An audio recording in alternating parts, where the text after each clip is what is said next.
Hi, friends. This is Wendy Harrop, and welcome to the Say Yes to Yourself podcast. On the Say Yes to Yourself podcast, you'll hear stories from women just like us who are adding the practice of saying yes in their daily lives in big and small ways, and as a result, are experiencing the truth that everybody wins when you say yes to yourself. Saying yes to yourself is a graceful unfolding, an intentional becoming of the very best version of you. It is my hope that in these conversations, we are able to find our truth and be inspired and empowered to live our very best lives. I'm so excited to go on this journey with you, and I look forward to finding a bit of our own story in each other's.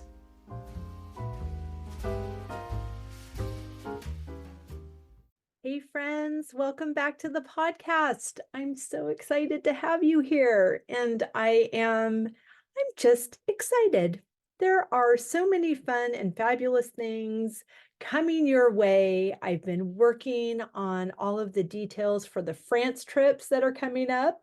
Woot woot, so excited. We will be in Normandy in May, and then in Paris and Versailles in early September, and then the Charente-Maritime the end of September, and it's just so fun. And I cannot wait for you to join me there so that we can have these beautiful, expansive conversations like I have the immense pleasure of doing as I record these conversations and interviews for you and for the podcast.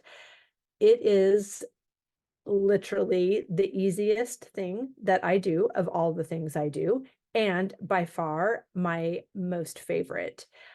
Today's conversation is with my friend Liz McHutcheon, and she is the woman, if you've been following along, hosted the winter solstice celebration that we had here at the house back in December. And she's just a really beautiful human and is dedicated to living a life in the present moment. And that might sound like a really easy thing, but it takes so much intention and so much unlearning for the way that we've all been raised to live our life. So I learned so much from her, and I love just being in her presence and in her energy. And she's one of those fun friends that not only do we have active aligned conversations virtually, but she also lives super close by. So I can see her in person, which is a total treat. But let me tell you a little bit about her from her formal bio and before we get into today's conversation. So Liz is a teacher, and those that know her call her Coach Liz. She is here to raise the consciousness of this world, to be a conduit to guiding women back to remembering who they are so they can live the life their soul came to live. She guides women to do the inner work to their own inner knowing. Every single thing in her life leading up to right here has allowed her to fully step into this purpose. Her teachers in this life are many and include, but are not limited to, meditation, running, writing, marrying young and getting divorced, putting herself through college, working in corporate as a CPA, being an entrepreneur, living in Ireland where she got engaged and married, being a wife, being a mom of two amazing daughters, her two golden retrievers, Thor and Ginger, and her cat, Bailey. She supports and holds space for those that are ready to do the inner work in her one-on-one coaching program, Practicing Presence meditation circles, and in small, intimate retreats. She is a certified Masters of Wisdom and meditation teacher, a certified integrated energy alignment practitioner, as well as a certified teacher of nakshatra birth star mantras. You are going to love this woman. I cannot wait to share this conversation with you. So sit back and relax and enjoy meeting my fabulous friend, Liz McHutcheon. Sweet Liz, I am so excited to have this conversation. And just to catch our listeners up, we've already been chatting for an hour. So we've decided we're going to loop you in now because it's just so juicy and good. But thank you so much for being here and for all the Lizdom you're about to drop on us. I can't wait. Oh my gosh, Wendy, just as you started to talk, I had tears come to my eyes because I'm so grateful first to be here. So grateful to be of service to your listeners. And so grateful that I know you and I met you. Because make no mistake, we were definitely meant to meet in this life for sure. So Yes, we thank you. were. Thank you for that. And I love that the way that we came together through a networking group and without even realizing that we live 15 minutes away from each other. Yeah, if that. It's so dreamy. It's so fun. So I also love so much about you and how you have chosen to live your life and experience every day with such intention and presence. You were one of the first people, and I say one of the first because now this is my new way of doing it. Um, my listeners know this, and I was just sharing with you in our pre-recording session about how I am a person of routine and structure, and I do things the same way. And if anyone's heard me tell a story twice, they heard exactly the same detail in exactly the same way. It's just something that has been my practice for as long as I can remember.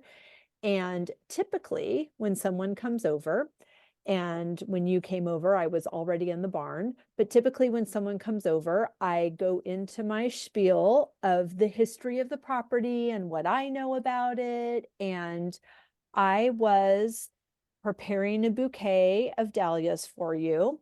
And you came in and you moved into that space with such focus and intention that I stopped speaking, which I'd like to just mention how much focus and intention it takes to get me to stop speaking. And I heard myself tell myself, I'm going to allow her to have her own experience. Mm. And boy, was it an experience. Right. The minute I drove onto the property, I have goosebumps right now, and walked into that barn, the energy and history just filled me where I just had to breathe and touch the wood and feel its energy. Everything is energy, and just feel its energy. And the fact that you just allowed that to be allowed, and that's such a beautiful thing when we allow people to have their own experience before we give ours. Yeah, so thank you for that. It's Oh, beautiful. it's my Beautiful. pleasure. I'm having so much fun just being mindful and attentive and aware to what each opportunity and situation requires of me, and learning that it requires much less than I thought it did. I am a doer. I am a quick start. I get a new idea and I'm like, I'm running. Like, let's do the thing. I'm so happy to be here. And then and not really feeling like I have to prove my worth or convince you of how fabulous this place is. It's really motivated from immense gratitude and glee and delight. And when I feel that vibrational match, when I feel that the person I'm talking to is equally thrilled and excited to be in this space, then I'm just jumping up and down, and that's so fun. And I'm also learning that I can actually enhance my own experience by experiencing yours. And the way that you moved through that space with, again, with intention, with a knowing and with an appreciation that was so beautiful. It was graceful. It was a ballet. It was, you went to this post, right? Posts go up and down, beams go across. Yeah. Okay. I always have to tell myself that part. It's like the horizontal, like vertical, like which is it? Exactly. And I have it also directionally. Growing up in California, I have to remind myself here in Massachusetts, west means away from the water instead of toward the, so there's sometimes some thinking going into what should be normal. But you walked up to this post and you put your forehead on the wood, and I was like, am I in church right now? Like this, it was so sacred and beautiful. And typically I get that sense when I pull in the driveway. I'm filled with gratitude. I can't believe I live here. I look at the snow on every little piece of branch and just am overwhelmed with joy and beauty.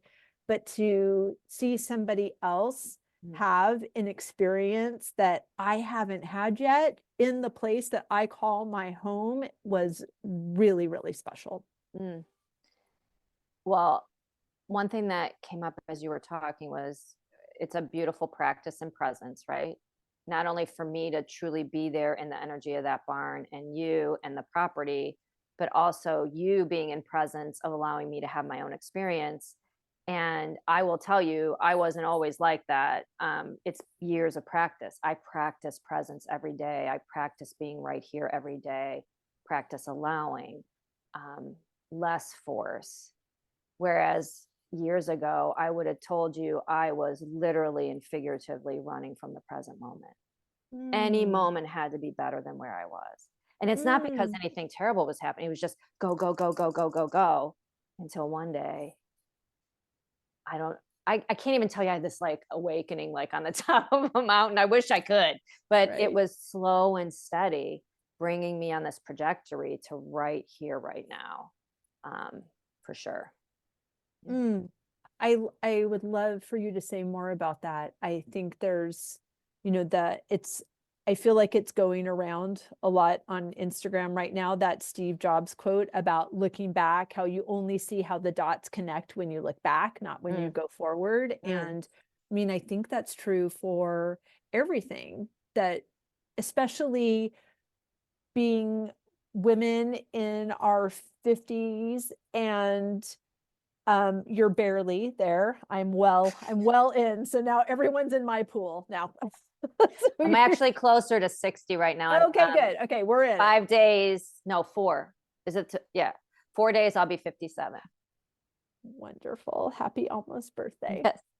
Yes, like, so I think there are so much that makes sense, that also it's a pivot in a lot of people's lives. And we grew up with this phrase that typically a midlife crisis was some guy with gray hair in a convertible and a 27-year-old girlfriend, which I think is why anyone suggesting that that's been my experience of late feels really repulsive, because that's not anything like that. And so I've heard people talk about, their midlife chrysalis and their expansion. And I feel like I heard this phrase a couple of years ago, this divine feminine rising, which is about as scary as it sounds, friends. Yes, it or is.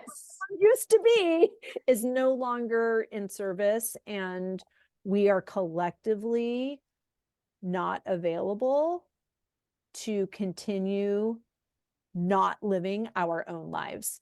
And so it doesn't mean everybody's leaving their husband, but it means some of us are. And it doesn't mean everyone's quitting their job, but some of us are. And it doesn't mean that everyone is, becoming yoga instructors, but some of us are. Like, it looks however it needs to look for you to feel like you have agency and you have a say in what you're doing here and how you're being of service. And when you go to bed at night, you're not depleted and exhausted. You are full and you're grateful and you are ready to rest so that you can go after it the next day in a way that is easy and life-giving and supportive to your highest and best. Absolutely. Yesterday I got up, and after meditation, I was writing in my journal, and the question I asked myself was, how can I show up today for myself and the world? So myself was first, and the world. And we often think it's this big, giant thing, but all that came through to me was spread kindness and smile at everybody I meet today. That was it. That's all that was my intention yesterday. It wasn't save the entire planet today. It wasn't send that amazing email today. It was just spread kindness and smile at everybody I see. And it was a magical day. Yeah. When you start your day with an intention. And one thing I want to say about looking back is often I hear people say they look back and the things they regret. And with the inner work I've done and the growth trajectory I've been on, I can now look back and say, I actually don't have any regrets. Every single thing leading up to right here and speaking with you was a teachable moment so that I could be right here. Right.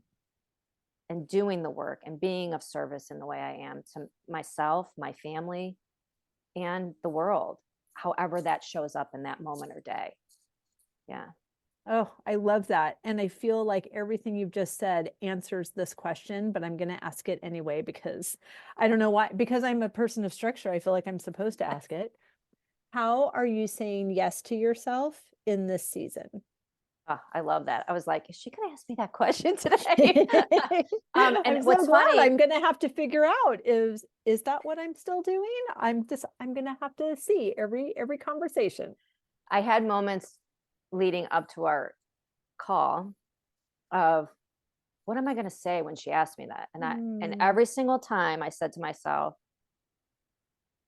hey, universe, hey, God, give me the words. Let them flow through me. Because nothing I do is mine. It's flowing through me to give to others. I truly believe that. So I'm saying yes to myself by saying no. Say more, please. I'm saying no to those that don't deserve to be in my front row. I'm saying no to anything that's not truly aligned with my heart, or I'm being guided by my intuition. Saying no to things that are not in my best health for body, mind, and spirit. Saying no to something someone thinks I need to do in my business as a should, and it is not aligned with me.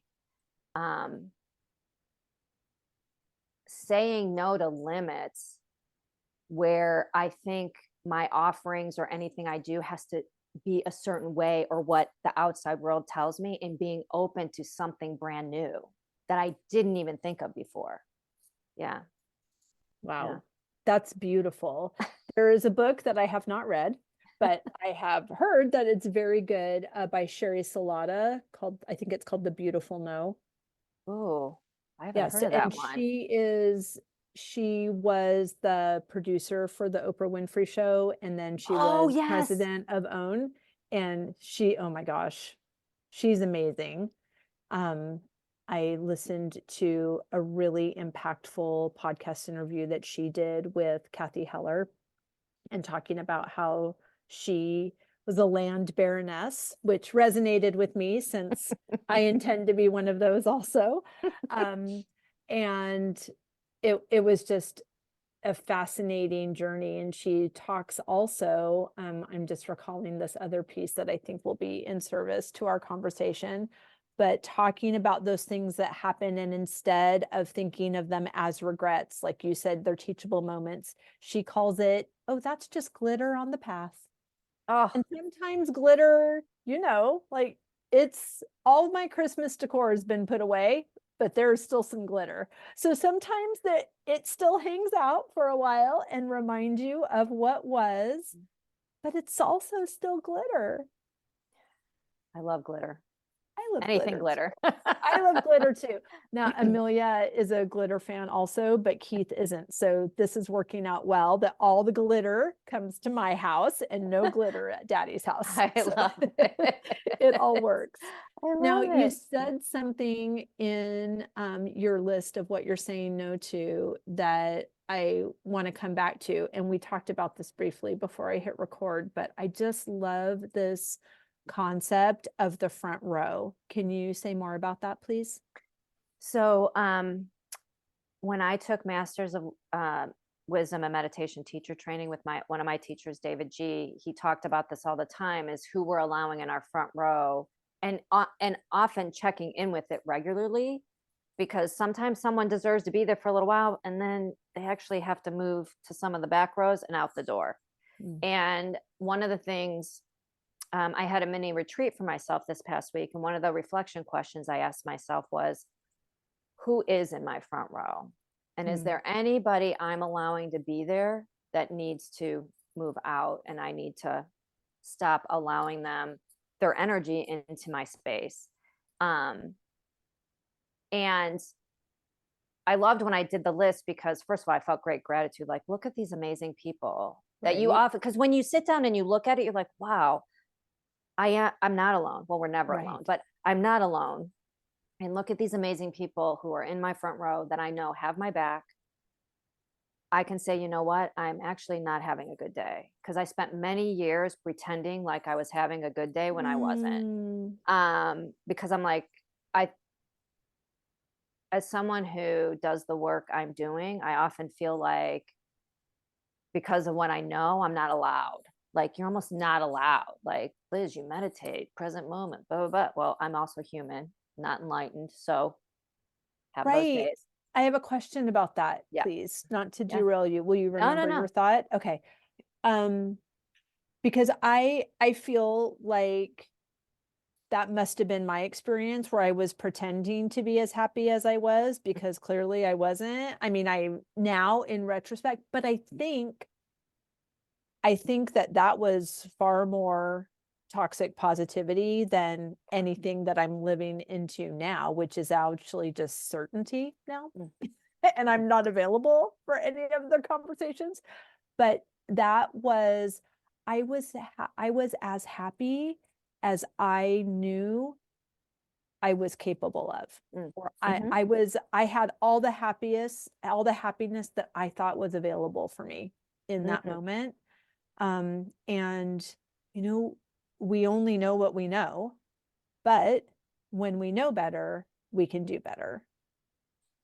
Absolutely. And I think often we think, if we're being positive or optimistic all the time, that that's the only way we're allowed to live. But Mhm. really, it's also being positive and optimistic when you allow healing and feelings to move through you so Right. that you can move forward. Hmm. And what a disservice I was doing, not only to myself and to the people around me, and pretending like everything was fine, because then you give this false sense of, well, everything's fine with Liz. Why can't it be fine with me? Right.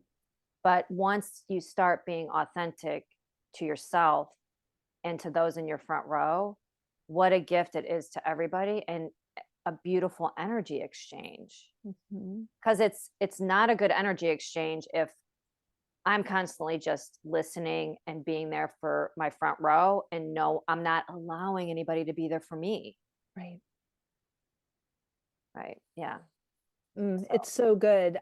We talk a lot on this podcast about curating the community you desire, mm, and how we know, I can't remember who said it first, but how we are the sum of the five people that we spend the most time with. I don't know yeah. if it's James Clear talks about that in Yeah. Atomic Habits. Yeah. And I mean, I think I have more than five actually, which I'm super grateful for. But outside of Amelia, I mean, you're 15 minutes away, but very few of them are in physical human form on the regular. I am finding myself in beautiful, aligned conversation and community with people in this beautiful virtual setting that feels sustainable and supportive and restorative to me. I do I love have, that. I have times when people come and they do farm stays, or they're here for supper club, or I see them in my mastermind, or I go visit a friend. But I am the community that I desire.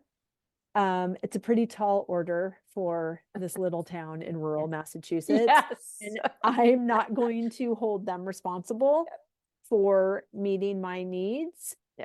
And I'm not going to discount my needs either. So I'm going to take the next available step, which is to call in and allow the relationships that support me right now, and to be certain of what I need.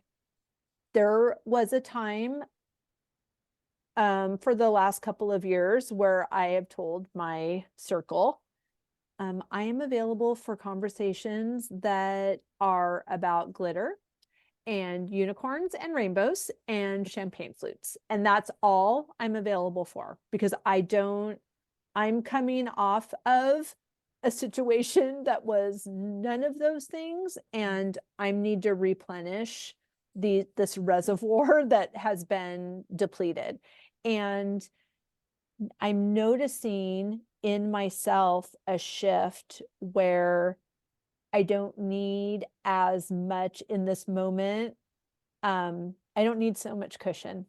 I actually have some gear to climb to this next level. And I don't mean climb in a way that is feeling efforting, but something is happening in me right now that I don't think it was noticeable to me on New Year's Eve.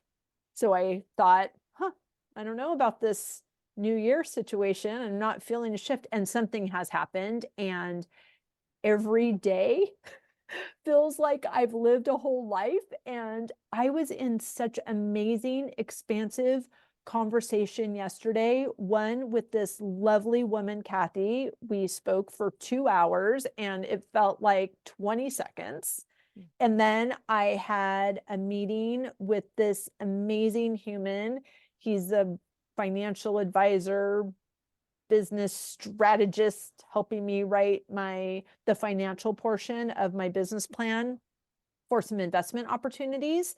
And that was a 6-hour meeting that felt like 20 seconds. And in those times, like, that's a conversation, like all of those words that have to do with numbers and spreadsheet. I would have been a ladybug on her back about just, why would I, what can I please clean the chicken coop? Because that would delight me.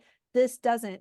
And something has shifted in me. I think it has, my listeners have heard me refer to this form that I had to fill out for the divorce attorney it's seriously 7 pages long. It took me 18 months.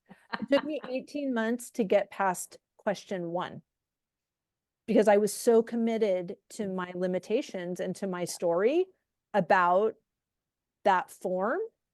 And as soon as I got tired of my own story and was able to move and expand, it's like, oh my gosh, I was going up all the stairs to the top of the water slide. And then I finally did the form. And now it's a wild ride. And it is completely in flow and completely aligned. And now I am finding myself in conversations like the one you are having. I actually, when I interviewed Diane Wingert, who you know as well from our networking group, she asked me at the end of that interview after we stopped recording, how am I finding community, and how often am I having conversations like the one we just had? And I said instantly, oh, I have these conversations every day. Like, these are the only conversations I'm available for.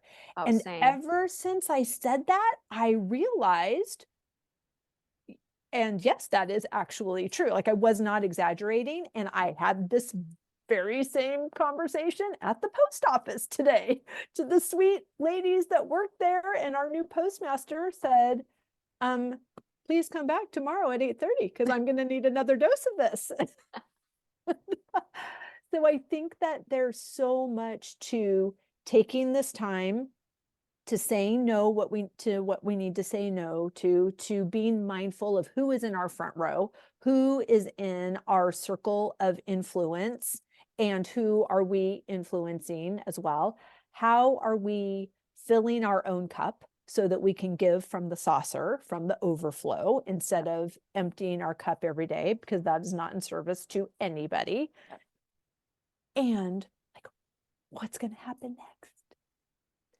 It's amazing what happens next, because like you, I'm the same. Like, since the new year, a major shift has happened from where I thought I was going to where I'm actually going. And the more present I am, the more open I am to the people in my front row, the more I take care of myself. Mm-hmm. I'm able to see those very next steps in front of me. Like, I'm constantly practicing presence. I am not here for small talk. I just, this stage of my life, I'm ready for conversation. I'm ready for the deep stuff. Like, these questions we're asking each other right now, and this conversation we're having, and the conversation we had before this. One of my goals this year is to have more let's have coffee. That's what I'm calling it, to people I know, the people in my front row, because I'm like you, most of the people besides you being down the road and maybe one other person, they're not right here. So right. It's this. And also having coffee with people, I just want to know their story and talk with them and get to know them better. Creating that community. Mm-hmm. Not because it's amazing how easily we do that when we are taking care of ourselves and have the energy for these conversations. Does that make sense? Like, right. Well, they come to us. Yes. They just have the person that was here doing the business plan. Yeah. I sat next to him on the airplane on the way home from New Orleans. Right. Like, I didn't go research a bunch of people to help me do this thing. I sat down in 10C. And that's, and I mean, and I didn't even choose that seat. Like, God is working it all out. I just need to show up with my arms open wide and be available and aware so that when something drops in, I can take inspired action. When I look back on my life up to now, I see all the times I was taken care of, even in the moment when I thought I wasn't. And because of those things that I see, I have complete trust and faith that no matter what, I'm going to be taken care of. And it's like any muscle, you got to constantly be working it, because having faith, saying you have faith, feeling you have faith, two different things. Mm-hmm. Are we in the intellectual mind? Or are we in the heart? Because everything we want comes from this, our heart. Yeah. Right. How have you put that into practice? Have you always been a person that trusts her intuition, or how do you coach your clients to begin to listen and trust it? Because I think, we live in a society and we've grown up in some conditioning that's selfish, or we're crazy, or anything that might potentially put somebody else in any form of discomfort or make them ill at ease means that we're not supposed to do the thing. I mean, it's crazy. I'm about to read this before you answer this question. I'm about to read this book that, I don't know, friends, I don't know how this is going to go, but it's called on our best behavior.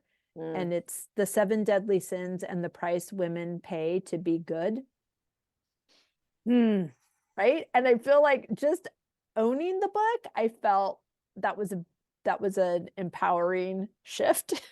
Now it's moved from the bookshelf to the table. So we'll see when I open it. I feel like I'm gonna need some time with that book to process it, because I don't know. Am I gonna get mad? Am I going to be enlightened? I don't know. But I'm gonna like stop overthinking it and actually read the book. Well, it's allowing yourself to be in the moment with it, and whatever feeling comes up for you is what you're meant to heal. Say more about that, please, because I love that. So anytime I'm feeling, I call it being triggered. Anytime I'm feeling triggered, either something my husband says, or maybe something my daughter, I have 2 adult daughters, something they say, something I read,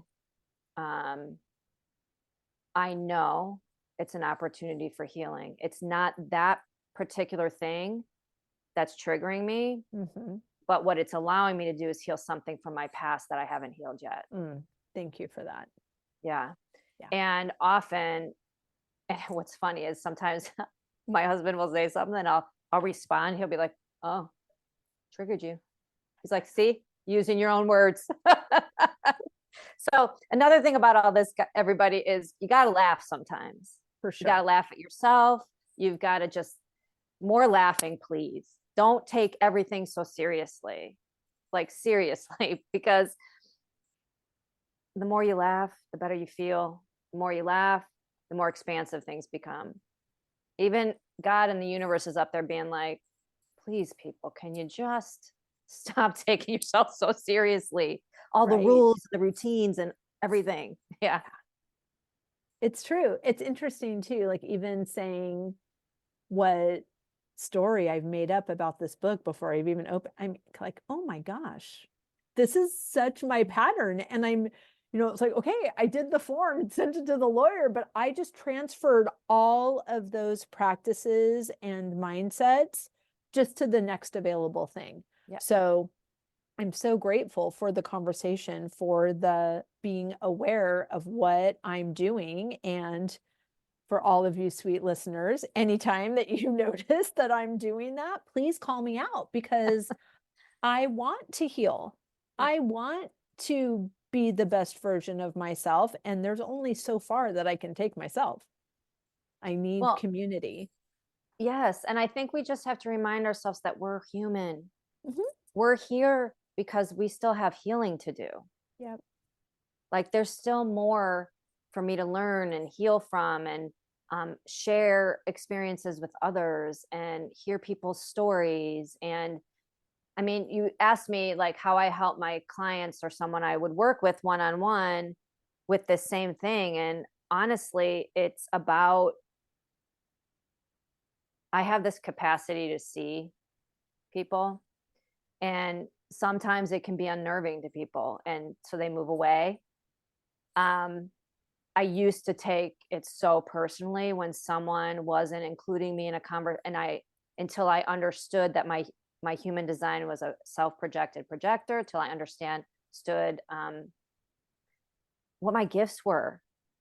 Instead of like pushing them down and trying to be like other people. Oh, I want you to like me. I want you to like me. Please like me. I'm proving myself. Like it was exhausting. And once I understood that I could see people, as often when I first open up a session with one of my clients, we ground ourselves, and then I just ask, what's your intention today? What do you want to talk about? And normally I already know just from tuning in before I open the Zoom, or if I'm meeting in person, and they'll tell me. And then it's about listening. I'm not here to tell anybody what to do, because I don't truly know where someone is on their journey here. I only know what you're showing me. However, I can see, but I don't always tell everything I see, because it would be a lot. But and then as they're talking, I'm listening, and then I just tune in. This is where my intuitive guidance comes into play, is like, should I say this? or hold back? Are they ready for this, or should I Mm. hold back? And one of the first things I'll tell someone is, based on what they're feeling, like the way we know we're not present, the way we know we're not on our path is frustration, anger, sadness, like all those, joy, we're in presence. That's right. Laughter, presence, like Right. all those good, lovely feelings mean we're right here. We can Yes. see the next step in our path.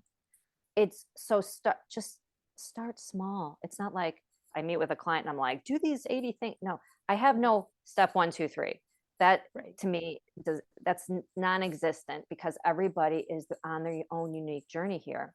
Right. But what I always come back to is, what's one small thing you can do today and until we meet again to start honing your presence, being right here, so that you can see the next little breadcrumb the universe is laying for you. And sometimes it's starting to become more aware of when those feelings come up, when you're being triggered, and giving yourself grace and sitting down with them. Like, ooh, I'm feeling some frustration. What's that? What are you trying to tell me, frustration? Mm. And often we don't want to know what the frustration is. We're Right. in big word, resistance. We were talking about it before we got on this conversation. It's resistance. Resistance really causes suffering. It does. So when we're in frustration, when we're in anger, that's you're butting up against something that needs to get out of your way for you to move forward. Right. And what about if you feel, because I'm just thinking of anyone listening, and what if they're okay, well, I can't just tell the people that are frustrating me to get out of my way. So explain to us how that is actually, it's us getting out of our own way. It's not Yes. removing the people that are frustrating us. That seems like that would actually be the easiest way, but it will still come up. It'll just have a different face. Yep. So how do we, I mean, I guess where you make a decision first to realize that everything that happens is for us, either for our good or for our learning, but it's all for us. And how, let's say you are frustrated by something that your husband says, like what is your method? So let me talk from my own experience, because often it's the one I know so clearly. Of course, For right. sure. So let's say we're having dinner and my husband says something that triggers me. Maybe he trying to think of an example of something where he triggers me. Oh, I know what it is. Is when someone says something that thinks I'm going to react from a place of someone I was 15 years ago. It's a big trigger of mine, is assuming I'm that person. So often when that happens, I take a deep breath. So that's always, honestly, if you want to come right to the present moment, take a deep inhale and an exhale. It really is that simple. And I'll often ask myself inside, is like, ooh, there that is again. What's that trying to teach me? He's trying to teach me right now. And it's usually my ego is getting involved. Sure. No, I'm not that person. I'm this new version of Liz, when really that part of me is still in there somewhere needing healing. And then I ask myself the question is, what do I need to know about this right now? And I might not get the answer right then, but often, like either later or maybe the next day, I'll be doing something and seriously, like a song will come on at the right time for a right line. I'm like, oh my God.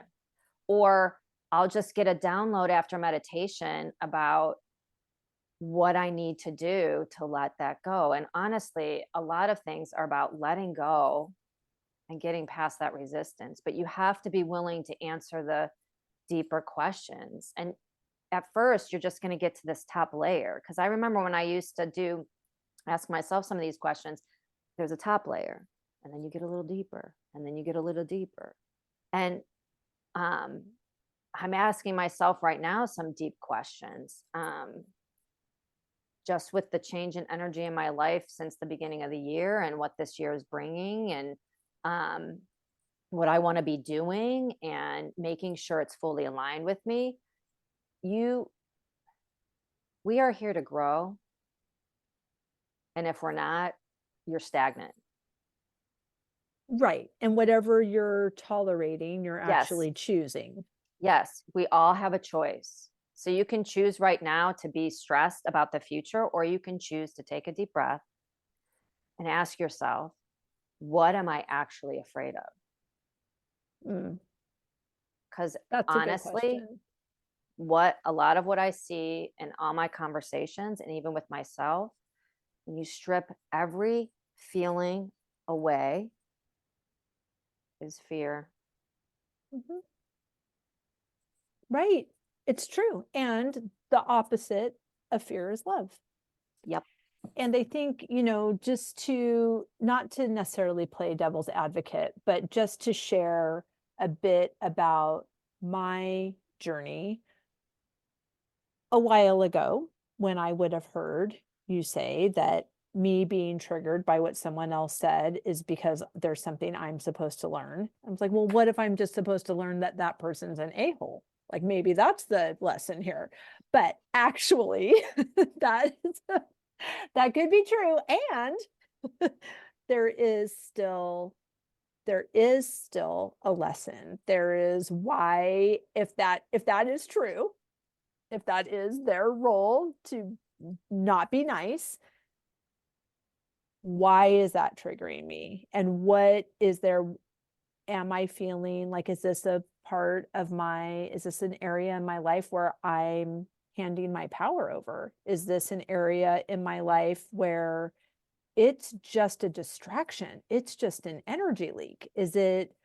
Am I focusing on this uncomfortable experience because I'm afraid of doing what I'm really supposed to be doing, because that's big and that's a little scary? And what if I put it out there and nobody signs up? And it's much easier to just dwell in this yucky. So for anyone that's listening, and even just a reminder to myself, it is true.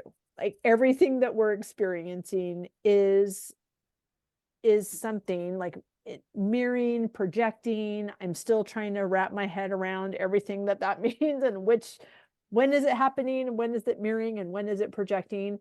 But they are opportunities for us to learn. And like you said, we have to ask ourselves the question. And if you're not able in that moment, in that encounter, take the deep breath and walk away. But then really grab your journal. And sometimes you have to go 10 layers deep in that question of like, Yes. what is this teaching me? Well, it's teaching me that this person's an a-hole. Okay. Yep. And what else is this teaching me? And why am I letting else? that person be that way to me? That's right. Why do I keep bringing these people into my life? That's right. We train people how to treat us. Yeah. And it all, honestly, sometimes, besides fear, unworthiness. Which is also fear. Yeah. It's all fear. Right. And that person that's triggering you is, make no mistake, we're here teaching others.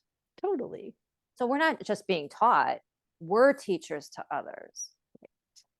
So the more present I am, or that I can be, it's a ripple effect out to helping other people feel more calm and at peace when they're in my presence. Totally. Or, wow, Liz can do that, I can do that. Right. Or whatever it is for you, just know it's teaching you something.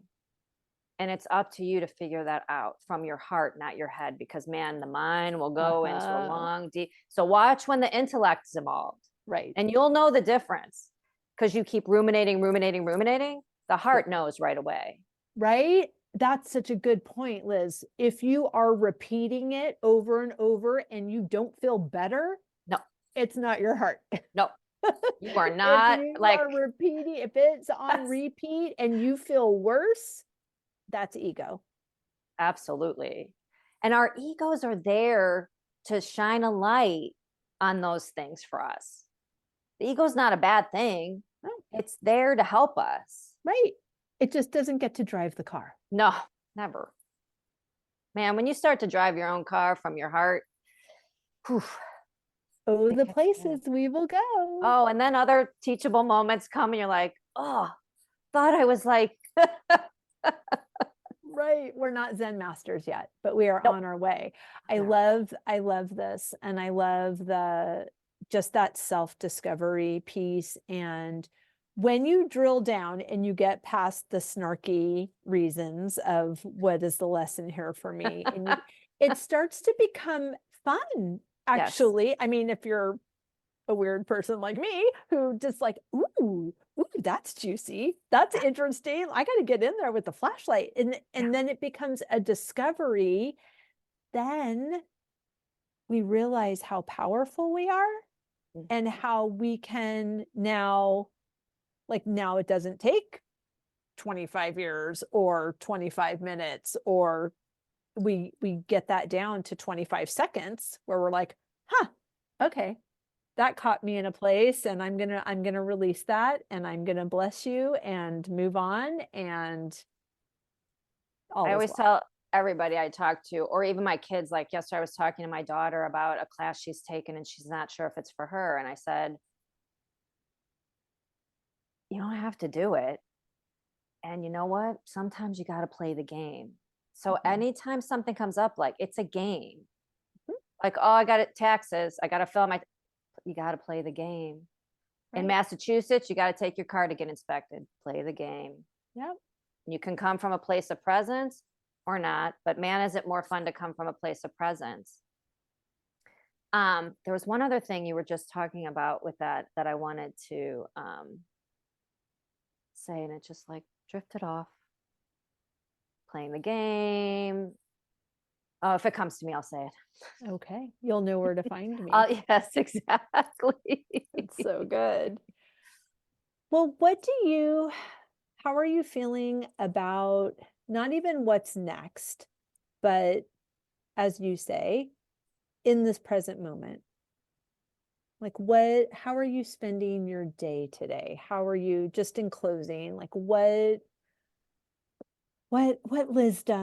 wisdom can you drop on us in taking these steps to be more present? What does that even mean? And how do I do it when I'm at work and in the car and in the school pickup line and all of those places? That's a great question. It's a practice, I will say. It's not about perfect. And it's about starting the practice. So sometimes it's as simple like when I feel myself going off on anything where my mind's getting involved, sometimes I'm like, I'm just driving the car down whatever road I'm on. I'm coming back to my breath. And it doesn't mean that when you're present, you don't think about the future.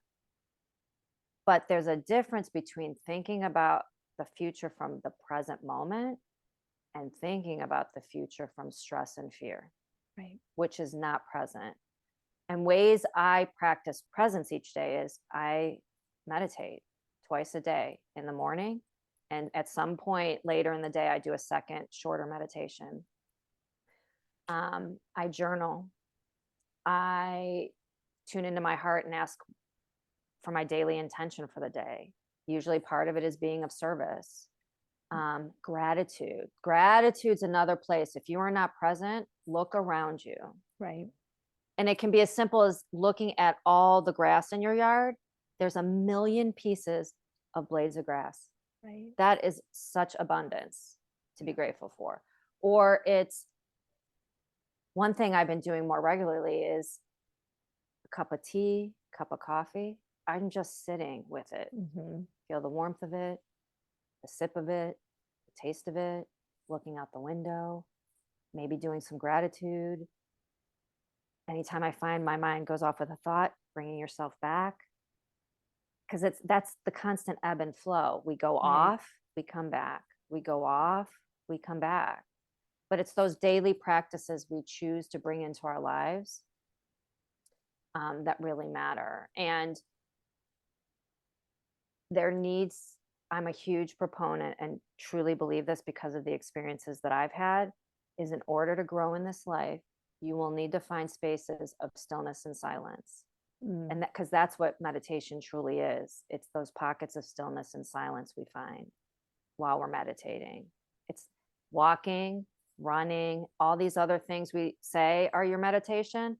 Those are gateways to getting you there. But ultimately, you're going to have to sit with those things inside you that you don't want to face. But in order to grow and move forward in this life, you got to face them. Emma Chodron has a great quote about seeing those pieces of yourself that you don't want to see. What happens when we do that? I just got goosebumps.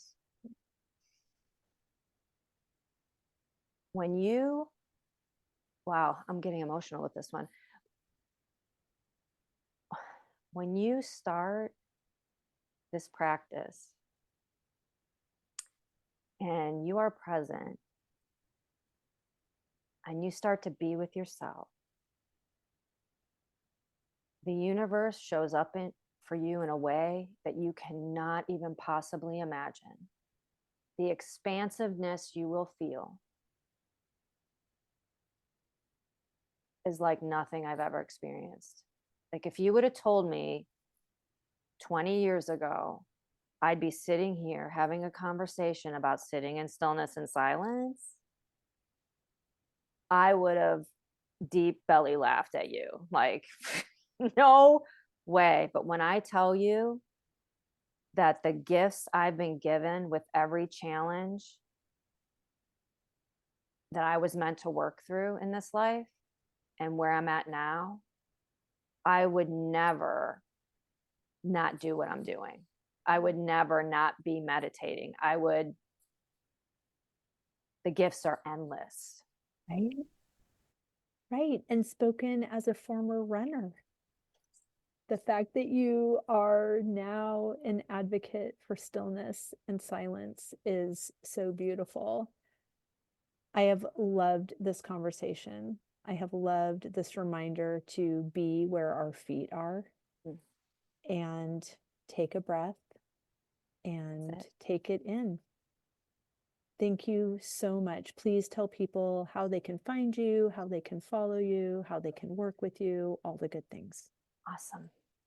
First of all, thank you so much for having me. I love talking about presence. I consider it the movement I'm meant to share in this life. Right? The movement of non-movement. Yes, the movement of non-movement. And even though I run a mile a day or so, like that stillness and silence always happens first. But you can find me at lizmchutcheon.com. It'll probably say coming soon, but my new website's going to be live in the next couple weeks. You can find me on Instagram at Running on Venti. It's probably my favorite place to be besides my email list. And would love to have anybody who resonates with at least a word or something I've said or that we've said today. Join my list. It's where I share the majority of inspiration and meditations and stories and all the things that are coming. Beautiful. And we'll put all of that in the show notes below. Thank you so much. I cannot wait to talk to you again. Thanks, Wendy.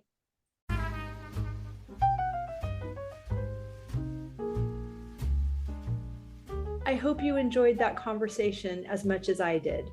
As always, any links or notes mentioned can be found at phineaswrighthouse.com in the podcast section of our site or in the show notes below.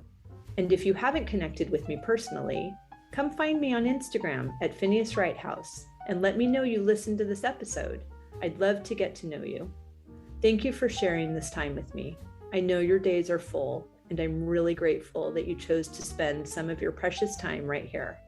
Be sure to subscribe to the podcast so you don't miss any of these delightful conversations. I'll see you next week.